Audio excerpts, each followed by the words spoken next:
Kesaksian penggali kubur tentang kondisi jasad Tuti dan Amalia, saat makamnya kembali dibongkar.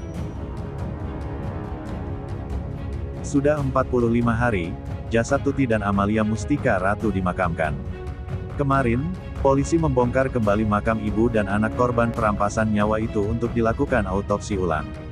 Langkah dilakukan tim forensik Mabes Polri guna mengungkap kasus pembunuhan sadis yang dialami Tuti dan Amalia pada tanggal 18 September tahun 2021 lalu.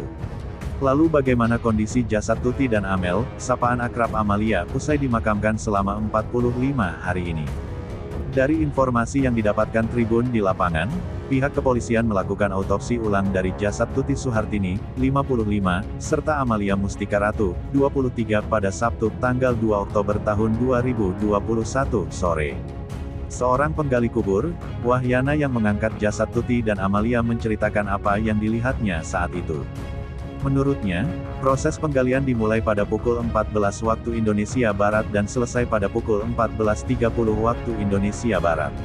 Autopsinya pertama gali jam 2, selesai kira-kira setengah 3, yang ibunya terus anaknya, ucap Waryana saat ditanya wartawan, Sabtu, tanggal 2 Oktober tahun 2021.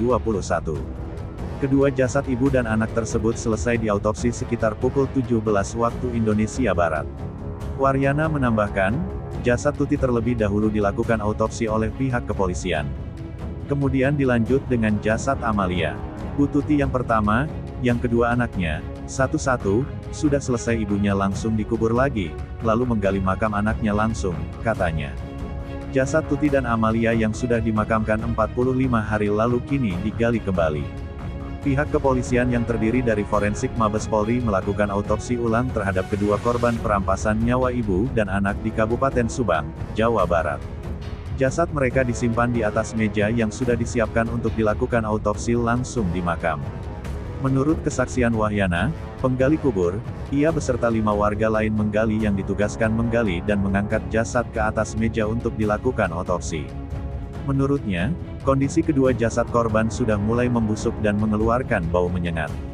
Kondisinya sudah membusuk dan mengeluarkan bau menyengat, ucap Waryana kepada wartawan saat selesai menggali kuburan, Sabtu, tanggal 2 Oktober tahun 2021. Waryana mengatakan, ia tidak melihat secara langsung proses autopsi yang dilakukan pihak kepolisian. Sebab, setelah menggali dan mengangkat jasad, ia diinstruksikan untuk keluar dari tenda yang dipasang di atas kuburan itu.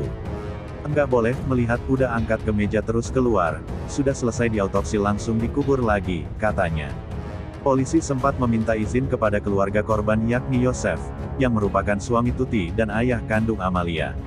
Kuasa hukum Yosef, Rohman Hidayat mengatakan, polisi mendatangi Yosef pada Jumat tanggal 1 September tahun 2021, malam untuk meminta izin kembali membongkar jasad istri dan anaknya. Pak Yosef didatangi penyidik Polres Subang dan meminta izin untuk membongkar makam Amalia dan Tuti, ujar kuasa hukum Yosef, Rohman Hidayat saat dihubungi tribunnewsbogor.com pada Sabtu tanggal 2 Oktober tahun 2021.